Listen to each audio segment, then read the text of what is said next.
성도 여러분 안녕하십니까?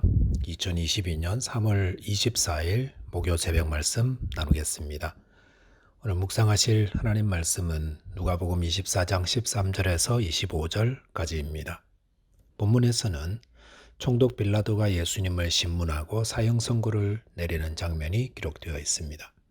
본문을 통해 성도는 예수님만을 온전히 따르는 자이어야 한다는 것과 하나님만이 완악한 자를 변화시킬 수 있음에 대해서 묵상하겠습니다.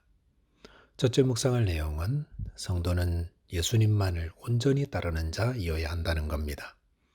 본문 13절에 보시면 빌라도가 대제사장들과 관리들과 백성을 불러 모으고 라고 하였습니다. 예수님을 신문한 빌라도는 대제사장들과 관리들과 백성을 불러 모았습니다.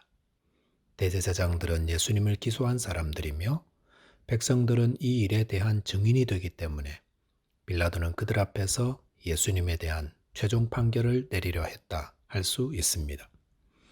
본문 14절에 보시면 이르되 너희가 이 사람이 백성을 미혹하는 자라 하여 내게 끌고 왔도다. 보라 내가 너희 앞에서 신문하였으되 너희가 고발하는 일에 대하여 이 사람에게서 죄를 찾지 못하였고 라고 하였습니다.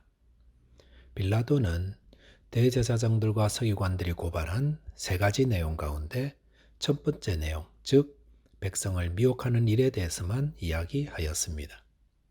빌라도는 나머지 두 가지, 즉 가이사 황제에게 세금을 바치지 말라 한 것과 자칭 그리스도라 한 것에 대해서는 언급하지 않았는데 그것은 예수님께 정치적 혐의를 뒤집어 씌우려는 그런 것임을 알았기 때문이라 할 수 있습니다. 빌라도는 예수님을 신문한 결과에 대해 이 사람에게서 죄를 찾지 못하였다라고 선언하였습니다. 그러면서 본문 15절에 보시면 헤롯이 또한 그렇게 하여 그를 우리에게 도로 보내었도다. 보라 그가 행한 일에는 죽일 일이 없느니라 라고 하였습니다. 빌라도는 예수님께 죄가 없다는 사실을 주장하며 헤롯도 그냥 돌려보낸 사실을 이야기하였습니다.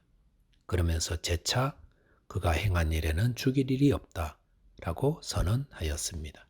그리고 16절 보시면 그러므로 때려서 놓겠노라 라고 하였습니다. 빌라도는 예수님께 죄가 없다고 하면서도 왜 때려서 놓는다고 하였겠습니까? 그것은 당시 사회에서 무죄로 판명났을 때 기소한 자의 체면을 생각해서 때려서 놓는 관습이 있었기 때문이다 라고 할 수 있습니다. 이렇게 빌라도가 예수님을 직접 신문하여 죽일 일도 없고 죄도 없다는 사실을 재차 선언하자 엄청난 일이 일어났습니다.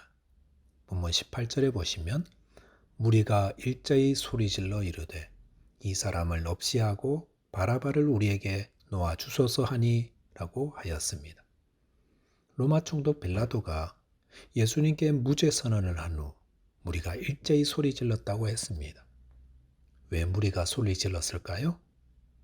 예수님 기소한 사람들은 어디 가고 왜 증인으로 와 있는 무리가 소리 지르는 것입니까? 그것은 예수님을 기소한 종교 지도자들이 무리를 충동질했기 때문이었습니다. 이 모든 것이 누구로 말미암은 것입니까?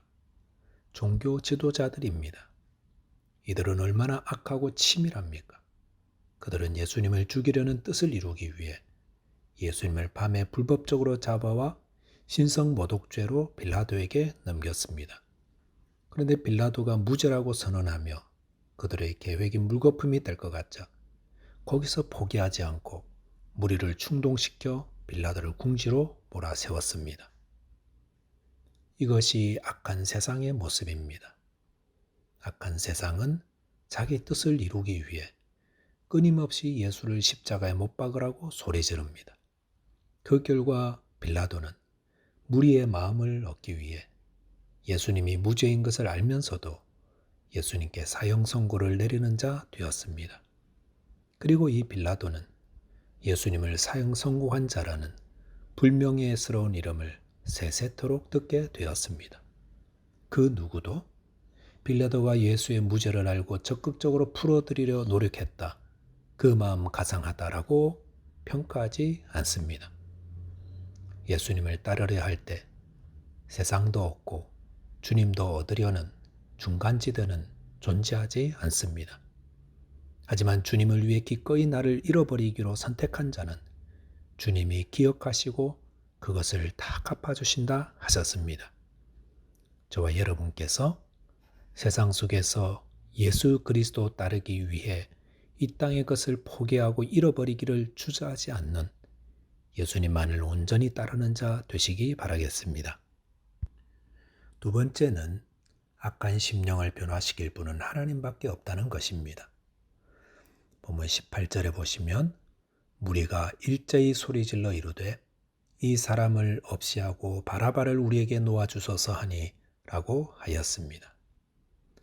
대제사장들이 충동질할 백성의 무리들은 빌라도 총독을 향해 소리질렀습니다.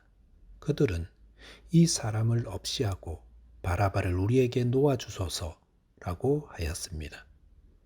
같은 본문이 있는 마태복음에 보시면 빌라도는 유대인들을 다스리면서 유대인들이 원하는 죄수 한 사람을 놓아주는 전례를 시행하고 있었습니다. 그래서 예수님과 바라바 중에 누구를 놓아줄지 백성에게 물었는데 백성들은 바라바를 놓아달라고 요청했던 것입니다. 그런데 이 바라바가 어떤 사람입니까? 본문 19절에 보시면 이 바라바는 성중에서 일어난 밀란과 살인으로 말미암아 옥에 갇힌 자르라 라고 하였습니다. 바라바는 성중에서 밀란을 일으켰던 사람이었습니다. 로마는 밀란을 일으킨 자를 엄하게 다루어서 십자가형에 처했습니다. 그러므로 이 바라바는 십자가형을 선고받고 옥에 갇혀 있던 자였습니다. 그리고 그는 사람을 죽이기까지 하였습니다. 이 바라바는 얼마나 위험한 인물입니까? 그가 풀려나면 유대 사회는 또다시 어려워질 것이 분명했습니다. 누가 봐도 예수님과 바라바 중에 풀려져야 할 사람은 예수님이었습니다. 그것은 유천승이라도 아는 것입니다. 그런데 무리들은 바라바를 풀어달라고 요청하였습니다. 이것은 얼마나 말도 안 되는 모습입니까? 예수님은 하나님 말씀을 가르치시며 병들고 어려운 자들을 돌보는 이 땅의 빛이 되신 분입니다. 그분이 가는 곳마다 희망과 구원의 소식이 들리는데 사람들은 빛과 소망이신 예수님을 버리고 대신 자신들의 삶을 위협할 살인자를 선택했던 것입니다. 그런데 가만히 생각해 보니 이것이 바로 죄인된 인간들의 모습임을 알 수 있습니다. 오늘날 세상 사람들 속에 되어지는 일들 가운데 말도 안 되는 일들이 얼마나 많습니까? 생명보다 죽음을 택하고 화평보다 분쟁과 다툼을 택하는 사람들이 얼마나 많습니까? 오늘 본문을 보면서 우리는 모든 사람들이 행복을 바란다 라고 감히 말을 못합니다. 어떤 자들은 행복을 거부합니다. 그들은 자신들을 파멸케 하는 길을 일부러 선택합니다. 사탄은 죽이고 멸망시키는 존재인데 그런 사탄을 숭배하는 자들도 있습니다. 그것이 죄인된 인간들의 어리석음입니다. 죄로 멸망할 자들은 무엇이 생명으로 가는 길인지 모르는 자가 아닙니다. 그들은 자신들이 멸망하는 줄 알면서도 그 길로 걸어갑니다. 그것이 타락한 죄인들의 모습입니다. 이런 사람들을 변화시키는 것은 교육이 아닙니다. 사람을 변화시키고 천국 백성 만드는 것은 오직 하나님의 능력으로만 가능합니다. 그러므로 우리는 기도해야 합니다. 하나님, 저희를 불쌍히 여겨 달라고 기도하고 또 복음을 거부하는 어리석은 심령들을 긍휼히 여겨 주시고 그들이 무엇이 영생의 길인지 깨닫고 회개하고 주님께 돌아오게 해달라고 기도해야 합니다. 말씀을 정리하겠습니다. 예수님을 믿을 때에 온전히 주님만을 따르는 자 되도록 주님의 도움을 구해야 하겠습니다. 또한 사람을 변화시키는 것은 오직 하나님의 능력으로만 가능함을 알아 하나님께 완악한 심령을 변화시켜 달라고 간구해야 하겠습니다. 기도하겠습니다. 하나님 아버지, 예수님을 믿고 따를 때 온전히 주님만 따르는 자 되도록 믿음을 더하여 주옵소서. 그리고 주님을 거부하는 자들을 불쌍히 여기시고 그들로 회개하며 주님께 돌아와 구원받고 영생을 얻게 하여 주옵소서. 예수 그리스도 이름으로 기도하옵나이다. 아멘. 오늘도 믿음 안에서 승리하는 하루 되시기 바라겠습니다. 감사합니다.